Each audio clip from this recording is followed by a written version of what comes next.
They were hearty, humble, and held rural families together. Then, they disappeared without a trace. What happened to the farmhouse suppers no one talks about anymore? Ham and apple casserole was the kind of dish that smelled like October evenings and sounded like supper bells. Farm families knew the value of leftovers, and this sweet and savory bake turned ham scraps and orchard apples into something that felt warm all the way through. Thin slices of fresh apple layered over thick-cut ham, onions tucked in between, and a sprinkle of sage or thyme gave it that farmhouse flavor. The whole thing was finished with a crust of buttered breadcrumbs and baked until bubbling. It was not fancy. It was not expensive. But it was everything a meal needed to be: satisfying, simple, and seasoned with memory. It was especially common after a big ham roast earlier in the week. Leftovers were never just leftovers. They were the second act. Sometimes cheddar cheese was added, sometimes potatoes, but the core of the dish was always the same: salt, sweet, warmth, and thrift. You could feed a big family for next to nothing and still have enough for tomorrow's lunch. Chicken and cornbread pie was more than just supper. It was the kind of meal that ended a long Sunday with something soft, savory, and golden. Farmhouse kitchens would boil a whole chicken earlier in the day using every part, then shred the meat into a bubbling gravy thickened with milk and flour. That creamy chicken base would get poured into a cast-iron skillet where it waited for its crown. And that crown was cornbread, sweet, thick, and poured on top like batter, not like dough. It baked into a golden crust, crackling on the edges, soft in the center, soaking up every drop of the savory filling underneath. This was comfort food made from scratch, from chickens raised in the backyard and cornmeal ground just a county over. It was common to serve this pie at the end of the week when leftovers were thin and you needed something filling. It disappeared not because it was bad, but because it took time. You had to make the gravy, boil the bird, bake it just right, and that kind of patience has gone out of style. Liver and onions with gravy was once a badge of practicality. It was the meal that showed you could stretch $1 without sacrificing nourishment. Liver was cheap, it was packed with iron and vitamins, and when meat was scarce or the budget tight, it was the cut that kept you going. Sliced thin and pan-fried in bacon grease or lard, it was then topped with slow-cooked onions and a rich brown gravy that made the whole kitchen smell like dinner time. Farm kids grew up eating it, like it or not. There was no picking around it.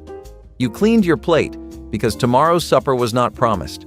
Served with mashed potatoes or thick slices of white bread, it filled your belly and reminded you how strong flavors could be.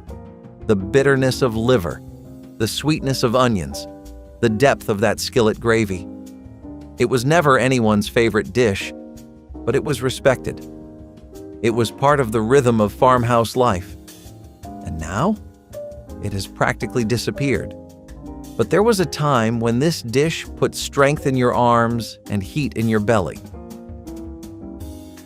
Rabbit stew with root vegetables was a dish that came straight from the land and into the pot. If you lived on a farm or near woods, you hunted. And rabbit was one of the most common catches. It was not exotic, it was dinner. Dressed, seasoned, and simmered low and slow, rabbit would fall off the bone into a broth rich with potatoes, carrots, onions, and sometimes a turnip or two. This was no quick stew. It took hours. You used what you had on hand, and what came out was hearty, earthy, and deeply satisfying. Sometimes it was thickened with flour. Other times, it stayed more like a broth. It depended on the season, on the cook, on what you could afford. And for families who relied on self-reliance, it was a regular feature on the table. Children grew up recognizing the flavor of rabbit before they ever tasted beef. But as hunting became rare and grocery stores became everything, rabbit stew faded. Cornmeal mush with milk gravy was humble food, but it carried weight. It started as a soft porridge cooked slow on the stovetop, just cornmeal and water stirred until thick. Once firm, it was poured into a loaf pan and chilled until solid. The next day, you sliced it like bread and fried each piece in bacon drippings or lard until it had a golden crust. That alone could be supper. But the real magic was the milk gravy. White, peppery, and poured hot over the crispy slices. It was simple, filling, and cheap. Cornmeal was always available. Milk and fat came from the farm, and when meat was scarce, this was how you made a plate that felt complete. It stuck to your ribs, it warmed you up, and it reminded you that comfort did not have to cost much. It was eaten in silence sometimes, with steam rising off tin plates and the day's work still on your clothes. For those who knew it, cornmeal mush was a quiet kind of good that did not ask for attention. Tomato gravy over biscuits sounds strange until you taste it. Then it becomes unforgettable. Born in southern kitchens, this was a way to stretch bacon drippings and canned tomatoes into something comforting and hot. After frying bacon or sausage, cooks would use the leftover grease as the base. They would whisk in flour to make a roux, then add chopped or crushed tomatoes and simmer it down to a thick, savory gravy. Sometimes a pinch of sugar, sometimes red pepper flakes. Poured over fresh buttermilk biscuits, it was tangy, rich, and full of body. This was not Sunday food. This was weekday food. Quick, cheap, and made with whatever was in the pantry. Kids grew up eating it for breakfast. Farmhands came in from the field and poured it over fried potatoes. But somehow, this dish slipped away. Maybe because people forgot how to make biscuits. Maybe because tomato gravy never made it into the cookbooks with the pretty pictures. But once upon a time, it was standard fare. Ham hocks and beans was more than food. It was a full day's aroma filling the kitchen. You started in the morning with a pot of dry pinto beans, soaked overnight and drained. Then came the ham hock, salty and fatty, dropped in whole to flavor the water as it boiled. That pot would simmer for hours, filling the house with the smell of something real cooking. Not fast, not fancy, just true. As the beans softened and the meat fell off the bone, everything thickened into a kind of stew. Some families added onions, others added garlic or bay leaves. It all depended on what you had and how your mother taught you. Served with cornbread, usually skillet baked, it was a full meal. No garnish, no fuss, just ladled into a bowl and handed to you with a smile or a tired sigh. It was the kind of meal that made you feel full, warm, and taken care of. But ham hocks are harder to find now, and most people do not have 6 hours to stir a pot. So this dish lives in memory and smell, a warm, smoky echo from a time when dinner started at sunrise. Boiled dinner, New England style, was not meant to impress. It was meant to fill the table and the bellies. A hunk of salt pork or corned beef went into a pot with water and started boiling early in the day. After a few hours, in went the cabbage, potatoes, carrots, turnips, and whatever other root vegetables you had sitting in the bin. No seasoning beyond salt and maybe a bay leaf. No garnish. But the result? A broth so rich it clung to your spoon and vegetables so soft they could be cut with a fork handle. This was the food of New England farmhouses. It was born out of necessity, out of cold winters, tight budgets, and the need to feed a big family with what little you had. Served right from the pot, often in chipped bowls, it might not have looked like much. But it was hearty, reliable, and warm in a way that no microwave dinner ever could be. Now it is forgotten outside of a few family tables in Vermont or Maine. Too plain for restaurants, too slow for most kitchens. But if you ever taste it again, you will remember why it mattered. Fried cabbage and noodles, known in some homes as halaski, was pure farmhouse comfort. You started with a head of cabbage, chopped and tossed into a big skillet with butter or bacon fat. It would sizzle and soften, releasing that familiar earthy scent that signaled dinner was on the way. Then came the noodles. Wide egg noodles boiled until just tender. They were folded into the cabbage, seasoned with salt, pepper, and sometimes caraway or garlic powder. The heat would meld everything together into a buttery tangle that clung to your fork. And if you had a few strips of bacon or leftover sausage, even better. This dish came from Eastern European immigrants, but it quickly became an American farmhouse staple, especially in areas with Polish or Slovak roots. It was cheap, satisfying, and easy to make in big batches. perfect for feeding kids after school or hungry hands after fieldwork. But it has slipped away in recent decades. Maybe because it sounds too simple. Maybe because cabbage went out of fashion. But back then, it was what got you through long days. And every bite was a reminder that the best meals were not always complicated. Scrapple supper was not fancy, but it was unforgettable. Made from pork scraps, cornmeal, and spices, Scrapple was a way to use every last bit of the hog, from snout to tail. The mixture was cooked into a thick mush, poured into a loaf pan, chilled until firm, and then sliced and pan-fried until golden and crisp on the outside. Some families served it with stewed apples, others with eggs or just a dab of molasses. It was especially popular in Pennsylvania Dutch country, but it traveled farther than people think. Farmers loved it because it was cheap, filling, and made in big batches. Kids either loved it or hated it, but they always remembered it. Scrapple was a symbol of resourcefulness, of using what you had, of honoring every part of the animal. But now it barely exists outside of specialty markets. It is too rustic, too real, too old-fashioned for modern tastes. But if you ever get a slice cooked just right, crusty on the edges, soft inside, you will understand why it mattered. It was not just dinner, it was tradition, fried up in a cast-iron pan.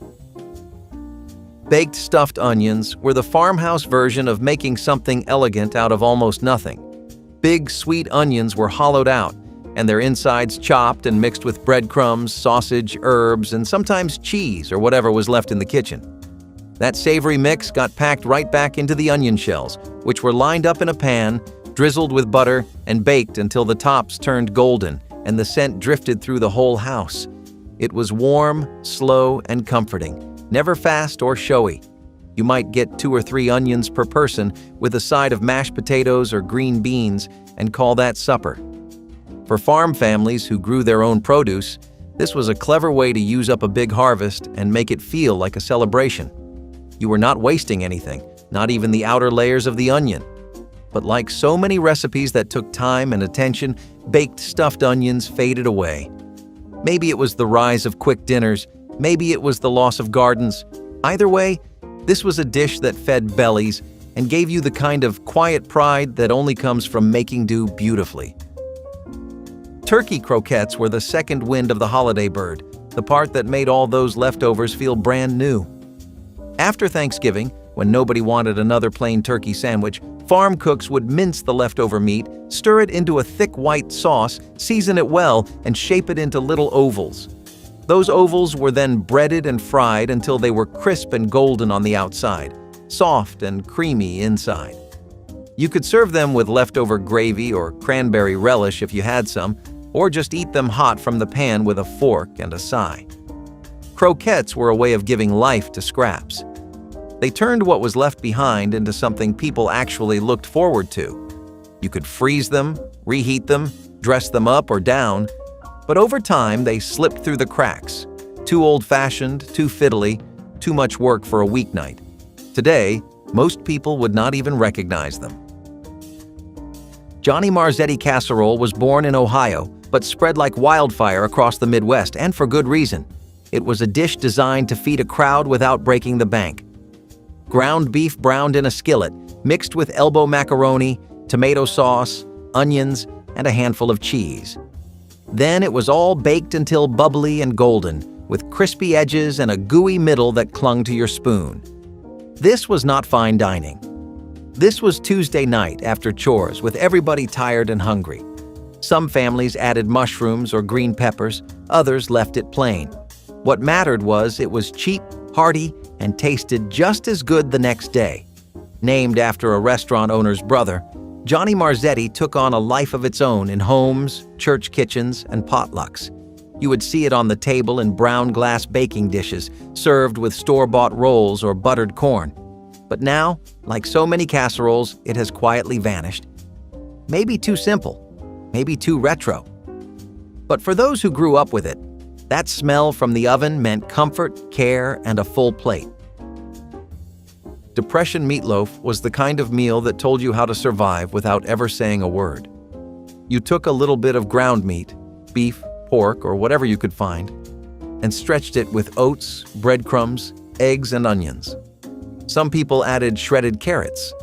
Others used mashed beans. It was not about taste so much as getting food on the table. You mixed it all together, packed it into a loaf pan, and baked it until the top crusted over and the smell told you it was done. It was often topped with ketchup or brown sugar, but never anything fancy. You served it with boiled potatoes or canned vegetables, and you did not complain. This meatloaf was a lifeline during hard times. It showed up on tables across the country, not because people loved it, but because it worked. And over time, people did grow to love it, not just for the flavor, but for what it meant: a full stomach, a quiet evening, a family sitting down together. Egg gravy over toast was a dish born of hens and hard times. When the pantry was bare but the chickens were laying, farm cooks got creative. They made a simple white gravy with milk, butter, and flour, then stirred in scrambled eggs until the sauce thickened and turned golden. That mixture got poured over slices of toasted bread, biscuits, or whatever was left from the day before. It was creamy, rich, and surprisingly filling, especially for something that barely cost a nickel to make. You could season it with pepper or salt, but not much else. It was not meant to be exciting. It was meant to get you through the day. Farm kids often ate it for supper or breakfast, especially in egg-heavy seasons when there were more yolks than coins. It fell out of fashion because it looked plain and felt poor. But the truth is, egg gravy was practical, protein-packed, and full of care. It was what you made when you had almost nothing and still wanted to put something warm in someone's belly. That kind of love never goes out of style. Chicken fricassee was the kind of dish that took its time and gave back even more.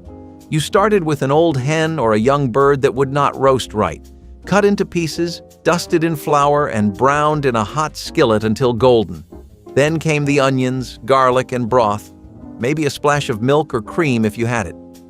Everything simmered low and slow until the chicken was so tender it practically melted off the bone. What you ended up with was a silky, comforting gravy and meat that tasted like it had been loved for hours. It was spooned over mashed potatoes, egg noodles, or even a thick slice of bread. No two fricassees were ever quite the same. Some were light, some were dark, some were thick, others were thin. But they all had that one thing in common: they were made with care. It used to be a farmhouse favorite, passed down in splattered notebooks and whispered kitchen instructions. If you ever get the chance to try it, you will understand why it mattered. Stewed tomatoes and bread was the kind of dish that only makes sense if you have lived through scarcity. Ripe tomatoes from the garden were peeled and simmered down with a little onion, sugar, and butter.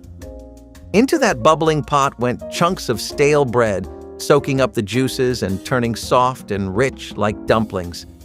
Sometimes you added salt and pepper. Sometimes you just let the tomatoes speak for themselves. This dish was not flashy. It was not the star of the table, but it was honest. It used what was on hand and turned waste into warmth. People ate it as a side, a main, or even for breakfast. It was especially common in summer when the gardens were overrun and the bread box was more crust than loaf. Over time, stewed tomatoes and bread disappeared from memory, written off as depression food, too humble for modern kitchens. But back then, it filled bellies, quieted hunger, and reminded families that simple food could still mean something. Sometimes all you needed was what you already had. Fried bologna and potatoes was not glamorous, but it hit the spot in ways few meals could. Thick slices of bologna sizzled in a cast-iron skillet, curling at the edges and releasing a salty, smoky aroma that signaled supper was almost ready. Diced potatoes joined the pan, crisping up in the rendered fat, sometimes with onions, sometimes with just salt and pepper. It was quick, filling, and dirt cheap. 3 things every farmhouse cook needed. Kids loved it because it was salty and familiar. Grown-ups loved it because it was fast.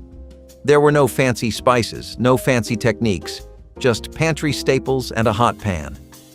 This was often a last-minute meal, thrown together after chores when time was short and the cupboard was thin. Today, fried Bologna gets mocked or ignored, but for many, it was a taste of home. It proved that even the most basic ingredients could turn into something deeply comforting. It did not need to be pretty. It just needed to be hot, salty, and enough to fill a plate. Milquetoast supper was as quiet and gentle as food can get. Slices of toasted bread soaked in hot milk, softened just enough to melt in your mouth. A pat of butter on top, maybe a sprinkle of sugar, maybe a pinch of salt and pepper. It was a dish for those with small appetites, babies, the elderly, anyone coming down from a fever or a long, hard day. Some nights, when money was tight or supplies were low, it was dinner for the whole family. It was not flashy or filling, but it had a kind of quiet dignity. It said, "We do not have much, but we have this." For some, milquetoast was tied to sickness. For others, it was tied to comfort.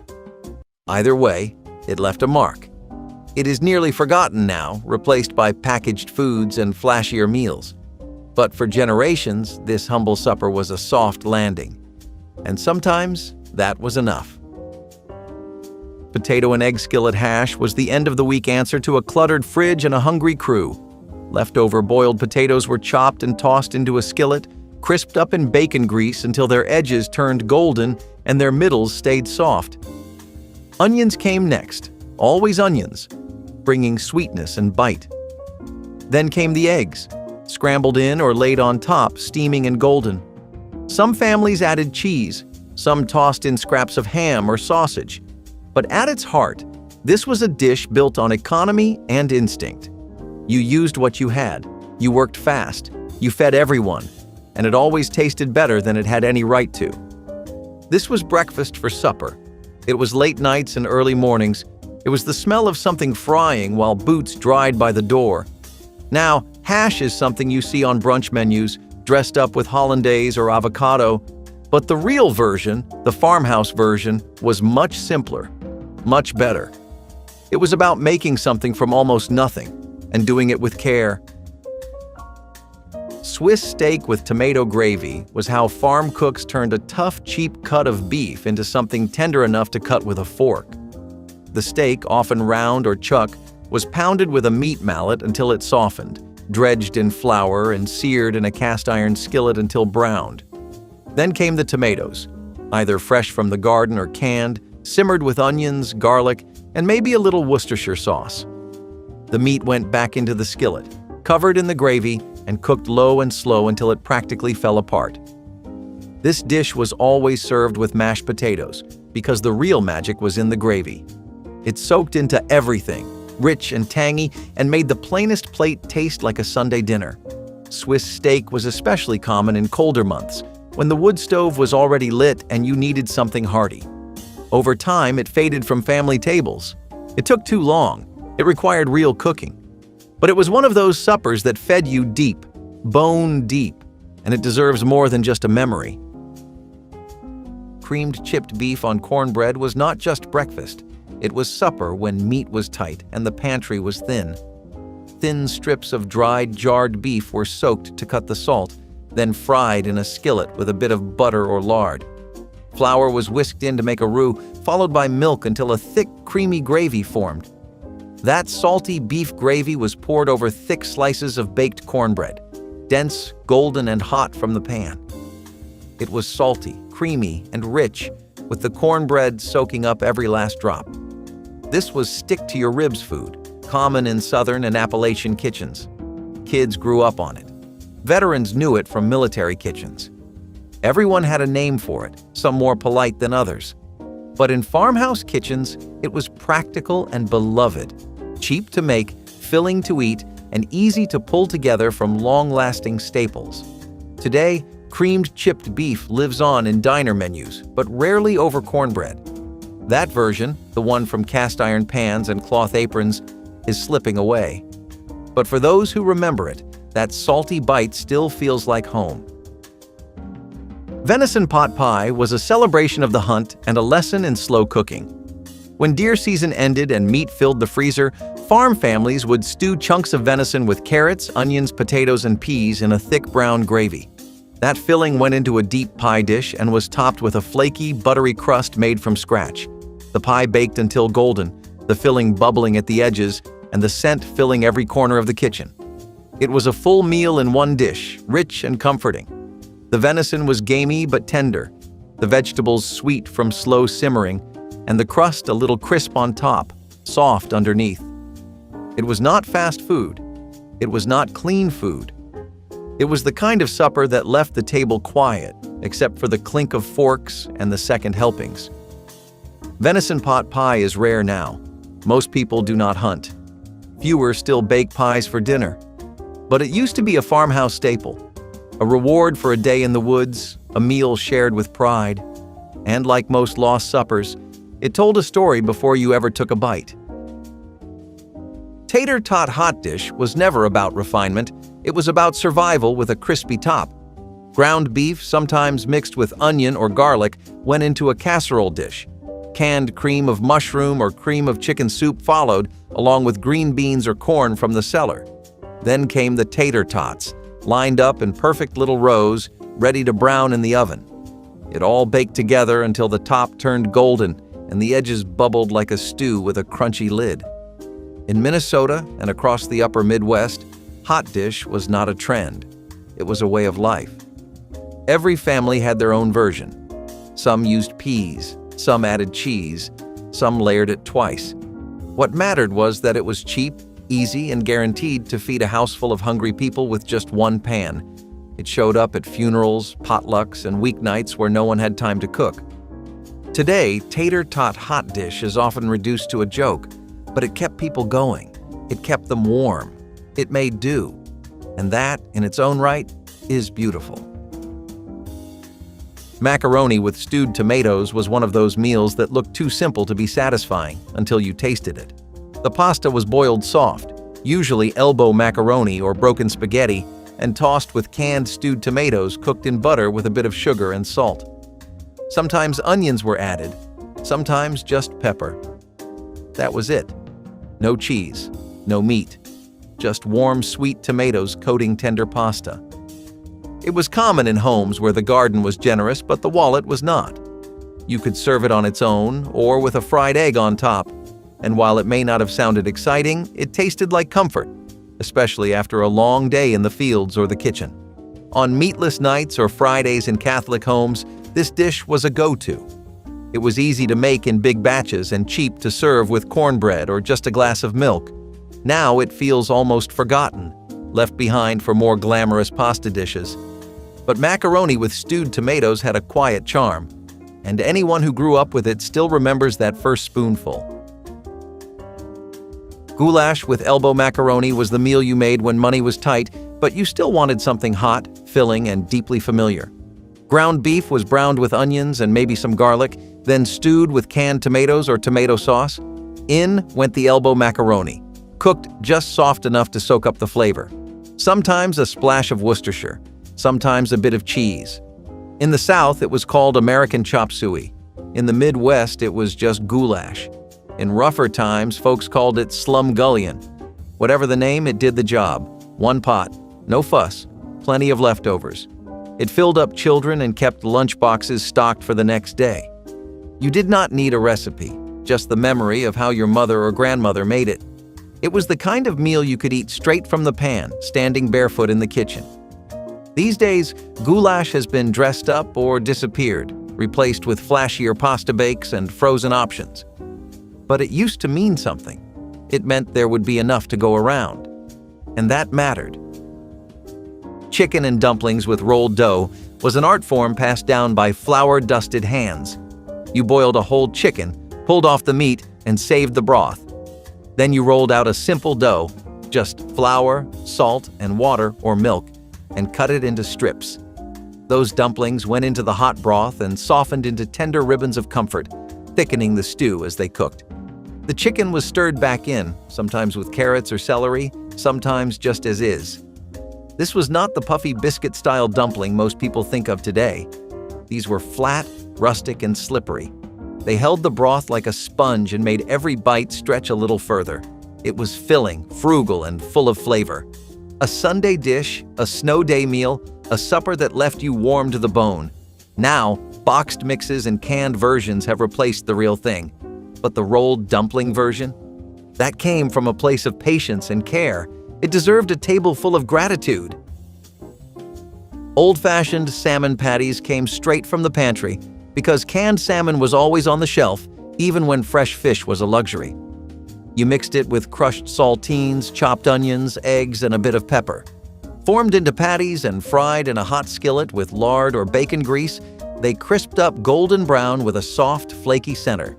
Served with creamed peas, stewed tomatoes, or boiled potatoes, salmon patties were a full meal that cost next to nothing. They were especially common in Lent or on Fridays when meat was off the menu. Kids loved them. Adults appreciated how far one can of salmon could go. And in many farm homes, they showed up regularly, an easy solution when time and groceries were both in short supply. Over time, salmon patties fell away. Canned fish lost its charm. But these patties were clever cooking, stretching a can into a meal that fed 5. They deserve to be remembered. Sausage gravy and fried cornmeal cakes showed up when flour was scarce, but hunger was not. Instead of biscuits, cooks made small rounds of cornmeal batter, fried on a skillet until crisp on the outside and soft inside. These cakes, also called hoe cakes or Johnny cakes, were perfect for soaking up gravy. The sausage was browned and crumbled, the fat turned into a roux, and milk added to make a thick, peppery white gravy. Ladled over the cornmeal cakes, it became a meal that stuck with you. It was hearty, salty, and deeply satisfying. People made it when flour ran low or when they just wanted something different. It was breakfast for supper, or supper pretending to be breakfast. Either way, it was a crowd pleaser. These days, most people do not fry cornmeal cakes. They use canned biscuits or skip the gravy altogether, but this old combination was born of thrift and full of flavor, and it still deserves a place at the table. Shepherd's pie made from leftover roast beef was one of the smartest ways to turn yesterday's dinner into today's comfort food. You chopped or shredded the roast, mixed it with onions, carrots, and gravy, and spread it in a baking dish. Then came the mashed potatoes, smoothed on top like a thick, buttery blanket. Baked until the top turned golden and the filling bubbled underneath, it was a second chance for Sunday's meal. Every bite was layered: soft potatoes, rich meat, sweet vegetables, and warm gravy. Nothing was wasted. Not the roast, not the drippings, not the potatoes. It was especially common in colder months when leftovers had to be used up fast and ovens doubled as heaters. Today, shepherd's pie is often made with ground meat or skipped entirely. But the roast beef version, that was farmhouse resourcefulness at its best. One dish, one oven, one more day of eating well. Taco salad in a Doritos bag was the definition of fun food, half salad, half chaos, and all 1980s genius. The setup was simple: ground beef cooked with taco seasoning, shredded lettuce, cheddar cheese, maybe some diced tomatoes or sour cream, and a big handful of nacho cheese Doritos. Some families mixed it all in a bowl. Others, the bold ones, served it straight from the bag.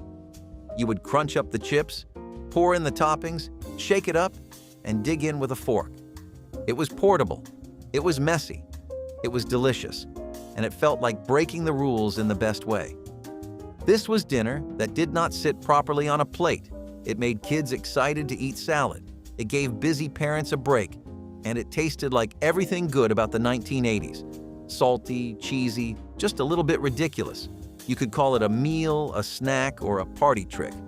But however it showed up, it never lasted long. Taco salad in a Doritos bag was food with a wink. Edward Wilson, a snack inventor from the 1930s, was working on a new product at his factory, experimenting with cornstarch. His goal was to create a savory snack, but an overcooked batch of cornstarch turned out to be the happy accident that led to the creation of cheese puffs. When the cornstarch was overcooked, it expanded unexpectedly into airy, crispy puffs. Instead of throwing the batch away, Wilson decided to taste his creation. The result was a light, crunchy snack that had the perfect potential for a cheesy makeover. Wilson's innovation wasn't just in the texture, but in the flavor too. By adding cheese powder to the puffs, he created a snack that would later become an iconic treat. He named them cheese doodles, and the rest, as they say, is snack history. The airy texture and cheesy goodness made them an instant hit, and they became a favorite in American homes. In a fun twist, Wilson's mistake wasn't the only one to lead to success in snack foods. The airiness of cheese puffs was the result of a process that would later inspire the creation of other puffed snacks like Cheetos, which hit the market in the 1940s. Baked ziti with jarred sauce was the Italian-American supper that could feed an army without breaking a sweat. It was not lasagna, but it hit all the same notes: gooey cheese, rich tomato sauce, and plenty of pasta. Ziti noodles were cooked just until tender, then tossed with store-bought marinara or meat sauce. Italian sausage or meatballs often joined the party. Everything got layered into a baking dish with shredded mozzarella and sometimes a bit of Parmesan on top.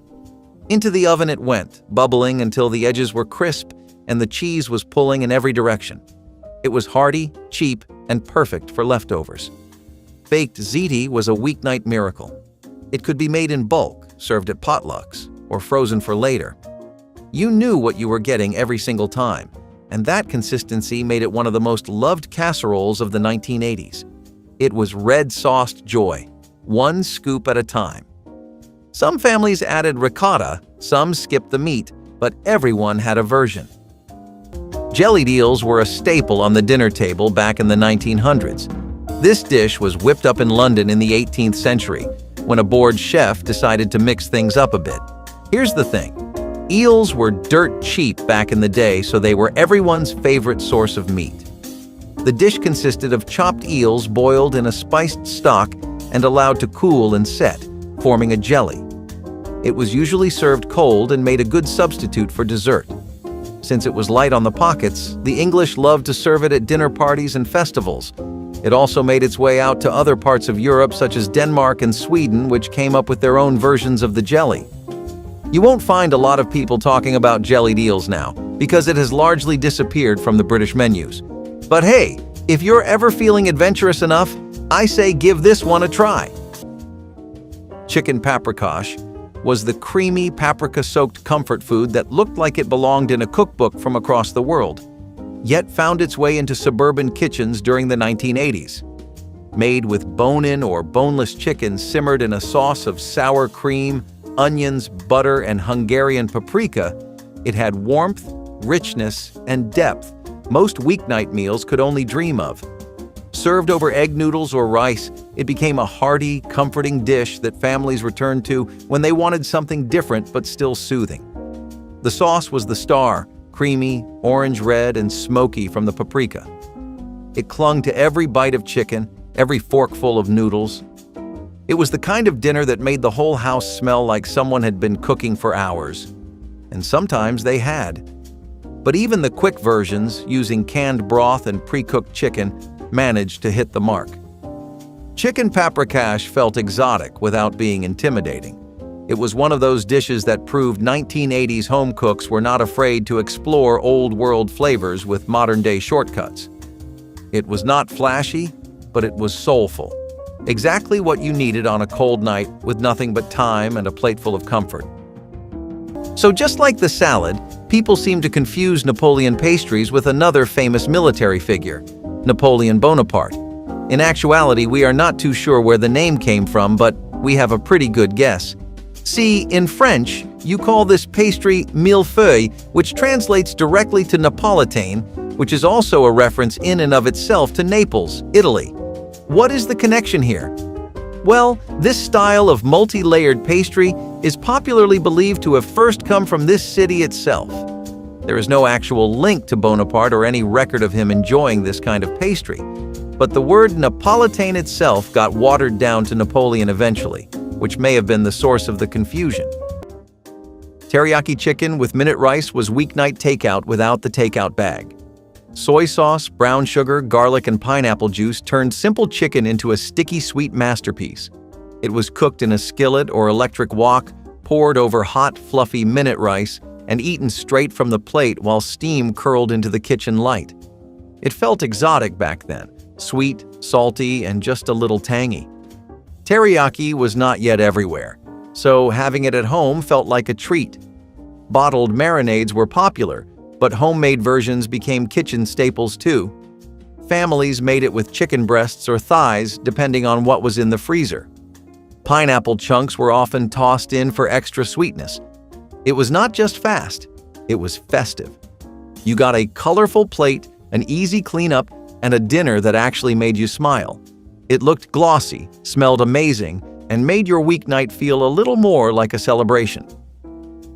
Teriyaki chicken with minute rice was fusion without realizing it. It gave American families a taste of something new, dressed up in ingredients they already knew how to use. It was sweet, it was easy, and it was too good to forget. Convenience food culture like that really switched things for people, but things like Southwest egg rolls started to really show you what the future of American cooking was looking like. Gone were the days of heavy and huge one-pot main courses and big layers of meat and cheese. They were the cute, trendy, and pretty-looking appetizers that packed a pretty dense punch for their size. Tex-Mex cuisine has always been something that Americans have never really shied away from, but around the 1990s, ideas were changing. I think the best example I can give you is when you listen to the most popular hits from an artist's discography.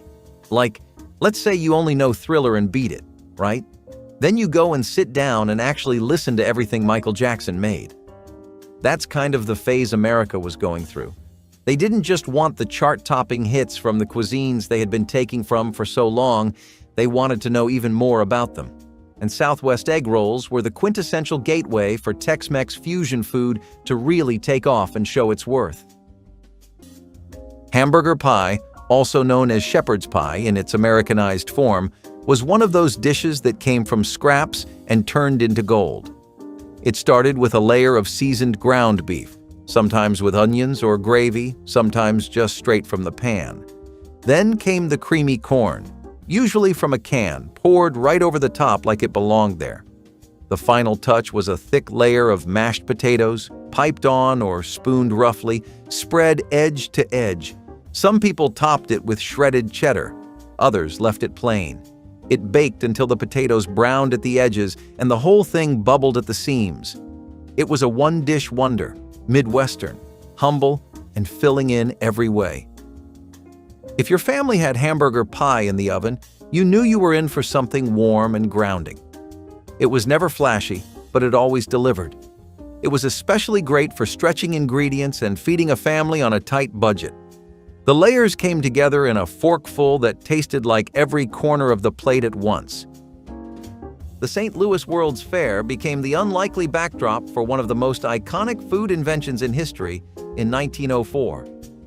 During the event, an ice cream vendor found himself facing a problem. He had run out of bowls to serve his ice cream. Meanwhile, a nearby waffle vendor was doing brisk business, but his waffles were selling so fast that he was left with a surplus. In a moment of quick thinking, the waffle vendor, Ernest Hamwi, decided to roll his waffles into a cone shape and offered them to the ice cream vendor as a substitute bowl. The ice cream vendor, likely a bit desperate, gave it a try, and the result was an instant hit. The combination of cold, creamy ice cream and warm, crispy waffle cones was a match made in dessert heaven. The idea caught on quickly, and soon other vendors were following suit, creating the first widespread use of the ice cream cone. Interestingly, while many people think of the ice cream cone as an American invention, the concept of using edible cones for ice cream can be traced back to ancient times. However, it was Hamwi's quick thinking at the World's Fair that popularized it, turning the cone into the go-to vessel for ice cream. Macaroni and cheese with hot dogs was childhood in a bowl. You started with Kraft or Velveeta, stirred it until the cheese sauce turned bright orange and glossy, then dropped in sliced hot dogs and let the magic happen.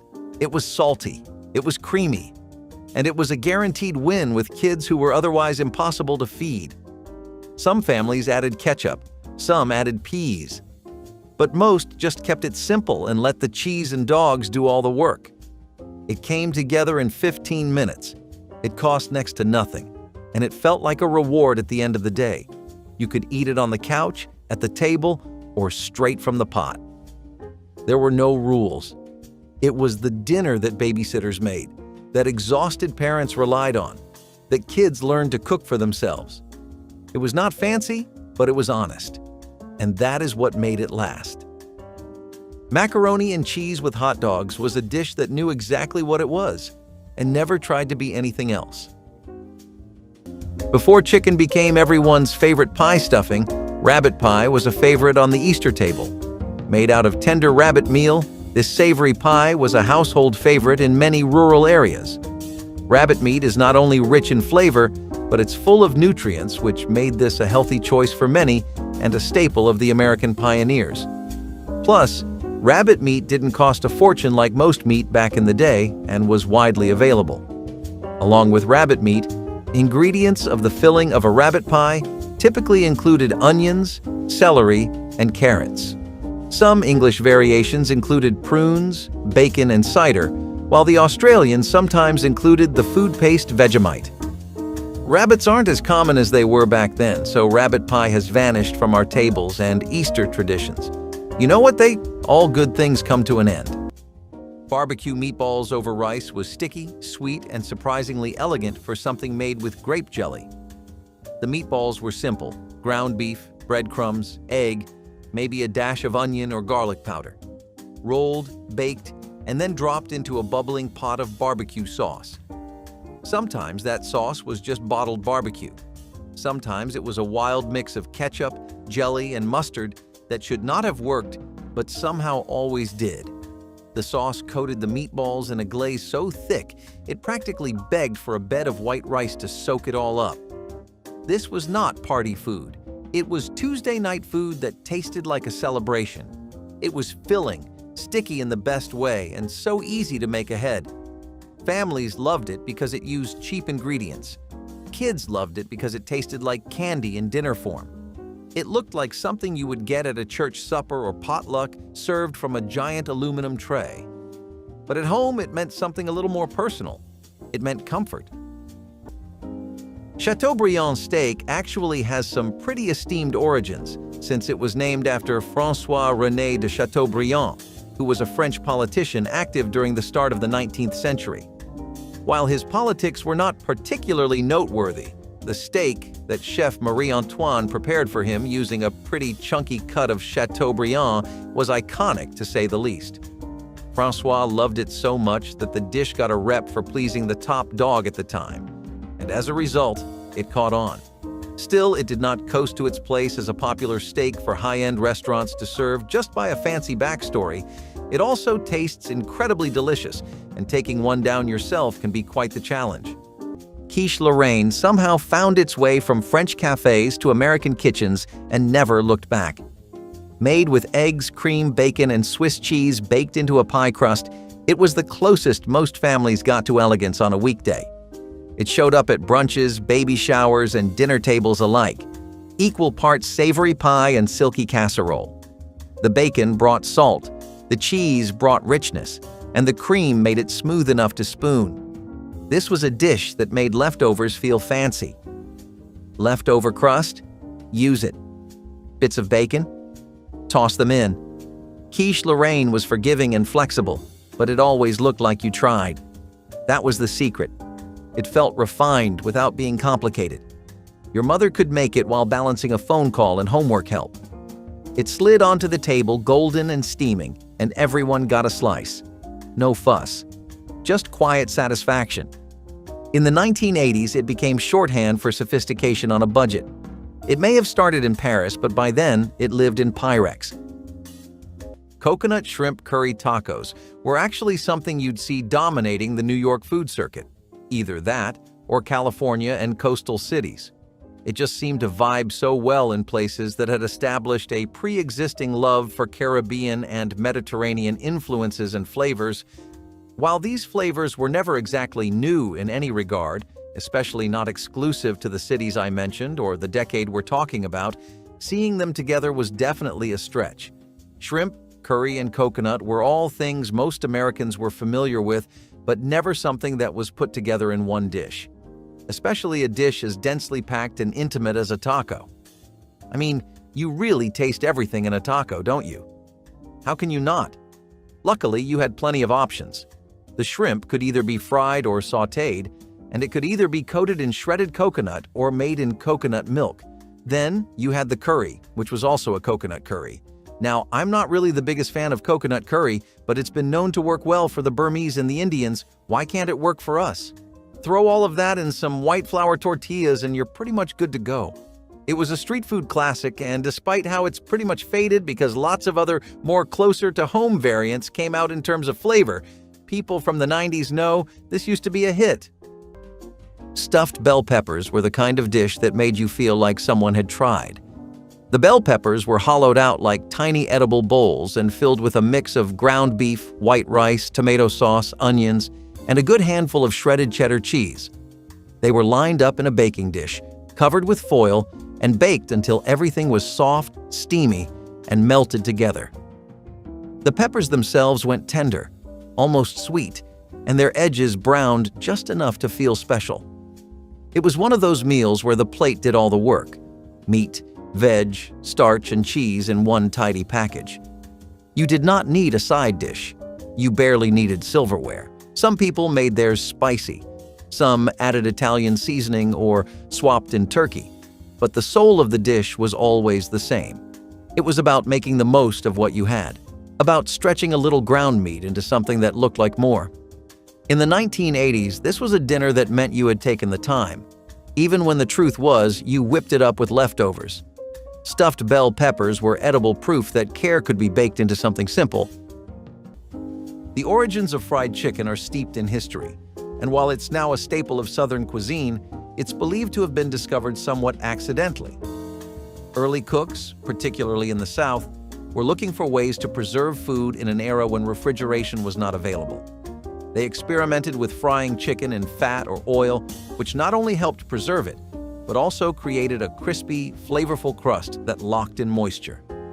The technique of frying chicken in oil or lard was likely influenced by African cooking traditions, where deep frying was common, while the seasoning and battering method evolved from European recipes.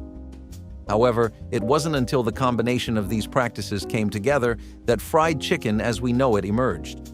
In fact, many of the earliest fried chicken recipes were simple, relying on salt, pepper, and flour to coat the chicken. Over time, regional variations began to pop up, with some cooks adding buttermilk, garlic, and spices to elevate the dish. Interestingly, fried chicken was originally considered a special occasion dish, often served during holidays or celebrations. Today, it's enjoyed year-round, and whether it's from a family recipe or a fast food bucket, this crispy delight has become a beloved part of American food culture.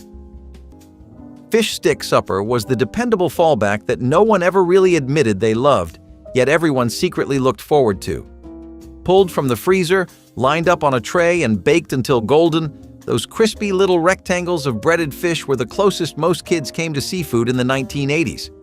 They were always served with a scoop of boxed mashed potatoes and a side of canned peas, maybe drowned in butter if you were lucky. The tartar sauce came from a jar. The fish sticks came in bulk, but the meal somehow worked. It was crisp, soft, salty, and sweet all at once. You could eat it in 20 minutes flat, clean up in 10, and still have time for a rerun before bed. It was not gourmet, but it was familiar, dependable, safe, and sometimes that was more than enough. Parents loved it because it was foolproof. Kids loved it because it felt like fast food at home. It did not win awards, but it won weeknights. Fish stick supper was not trying to impress. It was trying to make dinner happen. And in the 1980s, that was the goal. Straight out of the royal family's dinner table, beef Wellington was a beef steak dish with the perfect regal twist. This delicacy was made of a tender beef fillet coated with pâté and duxelles, then wrapped in puff pastry, which made it just as fancy as it sounds. It was traditionally served with a rich red wine sauce, such as a Madeira or Cabernet Sauvignon reduction. Now, the origin of this meal is shrouded in history, but it is suggested that it emerged in England in the 19th century and was named after the Duke of Wellington, Arthur Wellesley. This steak required a lot of time and patience, which made it a meal for only the royals of England. It's a part of ancient history now, but you might be able to taste it if you make your way to Regal Balls or a Michelin star restaurant in London. Chicken and rice. Bake with cream of mushroom soup was the casserole that cooked while you did anything else. Dump a few boneless chicken breasts into a baking dish. Add white rice, a can of cream of mushroom soup, and some water or broth. Stir, cover, bake. That was it. The rice soaked up all the flavor from the soup and the chicken, turning soft and creamy while the top browned just enough to give it texture. You would take off the foil and suddenly, dinner was ready. It did not ask for attention. It just quietly got the job done. If your parents worked long hours, this was the kind of meal that waited patiently in the oven. It was never flashy, but it was always there. It fed everyone at the table, left you full, and saved your family from another night of fast food. Chicken and rice bake was not about bold flavors or eye-catching colors. It was about consistency. It was about stretching a few cans and a handful of rice into something warm and whole. And somehow, it always worked. Jumping forward to the 1930s, the owner of the Toll House Inn in Massachusetts, Ruth Wakefield, was working on a new cookie recipe for her guests. One day, she decided to add some broken pieces of chocolate to the dough, expecting the chocolate to melt into the batter, creating a rich, gooey texture. However, much to her surprise, the chocolate didn't melt. It remained in distinct chunks. Rather than a smooth cookie, Ruth ended up with what we now know as chocolate chip cookies. At first, she wasn't sure if this accidental creation would catch on, but the result was a crunchy, chewy, chocolate-filled treat that quickly became a hit with her guests.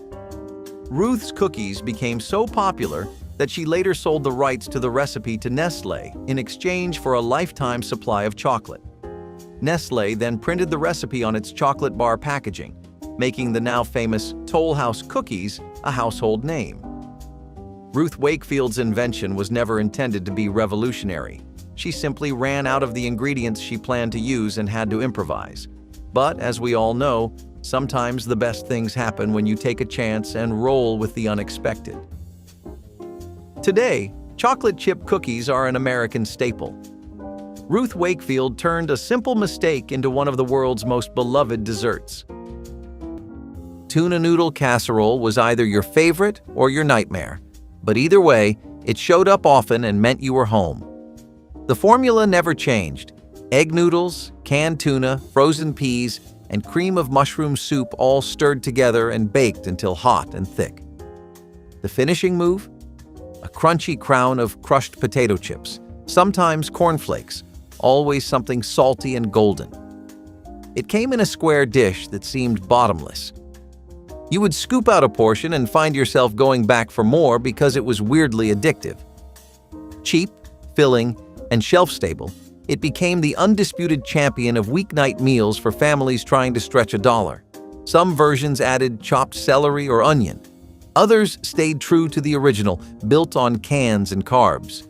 It was a casserole that smelled like your grandmother's house. It could feed a family of 6 on pennies. And it tasted like a relic of a time when everything came from the pantry and nobody cared if the tuna was fancy. Sheep's head stew. Now this is where things milk and meal boiled together. Dried peas and barley are other common ingredients used in this meaty dish.